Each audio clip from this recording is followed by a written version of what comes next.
Fala galerinha, beleza? Hoje eu decidi vir discreto. Você tô vendo, você é de Abadá, você tá de Abadá. Discreto. Chama a vinheta, vai. Chama a vinheta.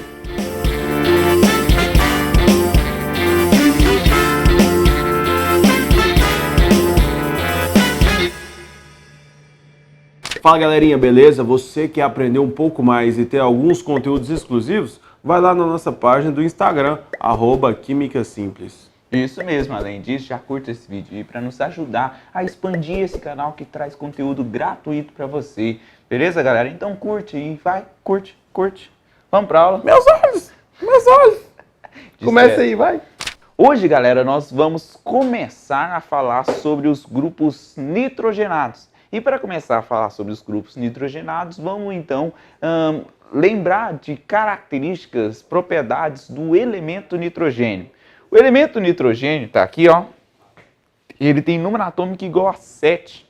Ele está lá na família 5A da tabela periódica, ou grupo 15. E quando eu faço a distribuição eletrônica do nitrogênio, você percebe que na camada de valência, que é a camada mais externa dele, ele tem 5 elétrons. Bom, o fato dele ter 5 elétrons faz com que para atingir a sua estabilidade, ou seja, para chegar no seu octeto, para ter todos os seus elétrons emparelhados ali da camada de valência, ele precisa de 3 elétrons. Sendo assim, ele tem a tendência a fazer 3 compartilhamentos, ou seja, 3 ligações covalentes. Sendo que ele pode fazer aqui, ó, 3 ligações covalentes simples, se ligar com 3 átomos diferentes, ou fazer uma dupla e uma simples, ou apenas uma tripla ligação para atingir a sua estabilidade. Mas repare num detalhe que o nitrogênio com 5 elétrons, depois que ele faz 3 compartilhamentos, sobram 2 elétrons ainda que não estão compartilhados, que são elétrons livres. Então esse nitrogênio, ele tem um par de elétrons não ligante aí. Esse par de elétrons não ligante é interessante para analisar algumas das propriedades do nitrogênio, que a gente vai falar lá na frente sobre características de compostos nitrogenados aí. Beleza, galera? Então, essas são as características do nitrogênio, que, como eu disse, ele é trivalente, tendência a fazer 3 ligações covalentes. Agora, vamos para o primeiro grupo nitrogenado, que é o mais simples dos grupos nitrogenados e também o mais comum, que são as aminas. Amina. Mas para quem vai falar de amina para você é o nosso querido Pavanelli. O tio Soneca, ele falou para vocês aí sobre o nitrogênio. Agora a gente vai falar um pouquinho sobre essas características dentro de uma cadeia orgânica, como que se dá essa função química chamada amina, ok? Essa amina ela vai ser bem conhecida nosso quando eu citar alguns exemplos para vocês. Vem cá, a amina pode ter de 3 formas, mas toda amina ela é derivada de um composto inorgânico conhecido como amônia. O composto inorgânico é o NH3. Por que inorgânico? Inorgânico é tudo aquilo que não possui carbonos, né? Agora, a partir do momento onde eu faço uma substituição de hidrogênios por grupo de carbonos, lembrando que R é um grupo radical de carbonos, você tem uma amina. Agora, quando é somente um grupo de carbonos, pode ser um ou pode ser muitos carbonos, a gente chama isso de amina primária. Quando acontece 2 substituições de 2 hidrogênios por grupos de carbonos, nós chamamos isso de amina secundária. E quando são os 3 hidrogênios possíveis substituídos da amônia, nós chamamos isso de amina terciária.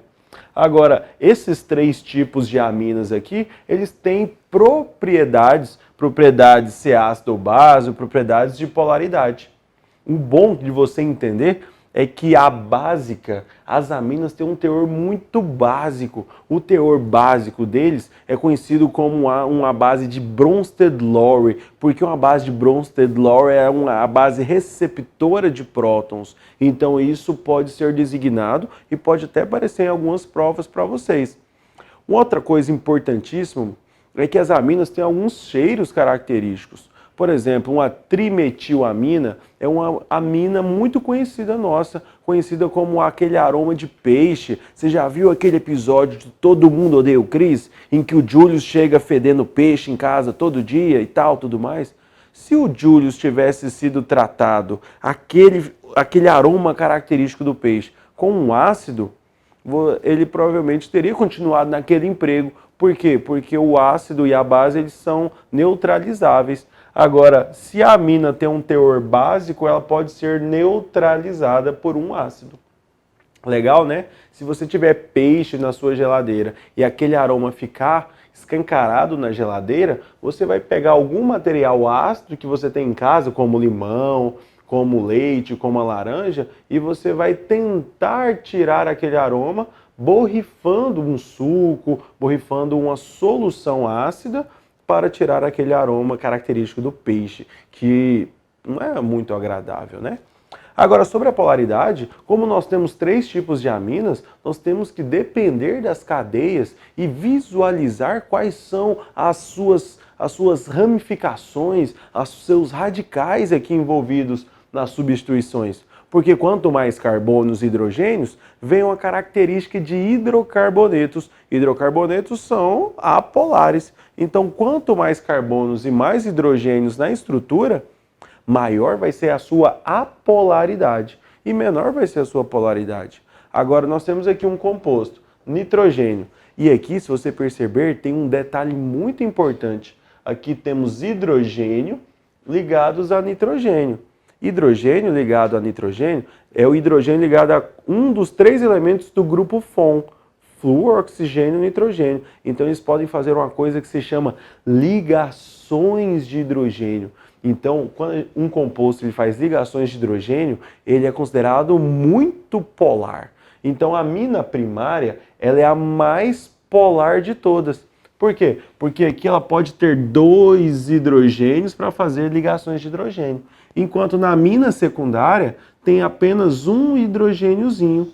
E na amina terciária não tem hidrogênios. Então a menos solúvel em água seria a amina terciária. Depois a intermediária e depois a mais solúvel em água por causa da sua quantidade de hidrogênios. Ok? Agora, para dar o nome de uma amina, é necessário saber que a amina é um composto especial, é um composto diferente. As aminas, por si só, elas têm uma cadeia principal, entre aspas, formada pelo próprio nitrogênio, como se fosse uma cadeia principal, porque nós só falamos cadeia principal, grupo de carbonos. Mas o nitrogênio, ele vai estar anexado a todos os carbonos, então todos os carbonos envolvidos são chamados de radicais, são chamados de ramificações. Então você tem aqui um CH3 ligado na amina. Agora esse CH3 vai fazer o papel de uma ramificação, metil ou metila. Por isso que a gente chama metilamina ou metilamina. Isso aqui é um componente e um nome oficial IUPAC para essa estrutura. Lembrando que essa estrutura aqui ela é bem conhecida numa série chamada Breaking Bad, que é um dos principais formadores da metanfetamina. Agora essa aqui de baixo aqui, eu nem sei para que ela é usada, mas é uma amina mais complexa. Aqui nós temos um radical metil, aqui nós temos um radical de 2 carbonos, então chamamos isso de etil. E aqui nós chamamos o benzeno, quando está em ramificação, de fenil. Então nós temos aqui etil, fenil, metilamina. E nós temos aí o nosso compostozinho. Um outro detalhe também que é bom para você entender, e pode ser um pega em algumas provas, é que a amina terciária e a amina secundária, elas são compostos heterogêneos, porque elas possuem uma coisa que se chama heteroátomo. O heteroátomo é o átomo diferente de carbono que está entre carbonos. E aqui nós temos um átomo diferente de carbonos entre 3 grupos de carbonos. Aqui nós temos um átomo diferente de carbono entre 2 grupos de carbono. Aqui nós temos um átomo diferente de carbono, mas ele não está entre grupos de carbono. Aqui está ligado a apenas mais um carbono. Então a amina primária ela é homogênea. Ok? Entenderam aí? Vem com a gente. Então, galerinha, essa aí foi a primeira função nitrogenada, as aminas, né? Isso. Agora, uma coisa que você também pode entender é que o seu corpo está repleto de aminas, porque a maioria dos hormônios que nós liberamos, eles são proveniente com um principal grupo chamado amina. Por exemplo, nós temos serotonina, dopamina, endorfina e várias outras inas. Essas moléculas que terminam o nome com ina aí normalmente são aminas. Também tem presente em estimulantes como cafeína, na cocaína, e por aí vai. Na taurina, estimulantes que terminam aí o nome com ina também tem o grupo amina.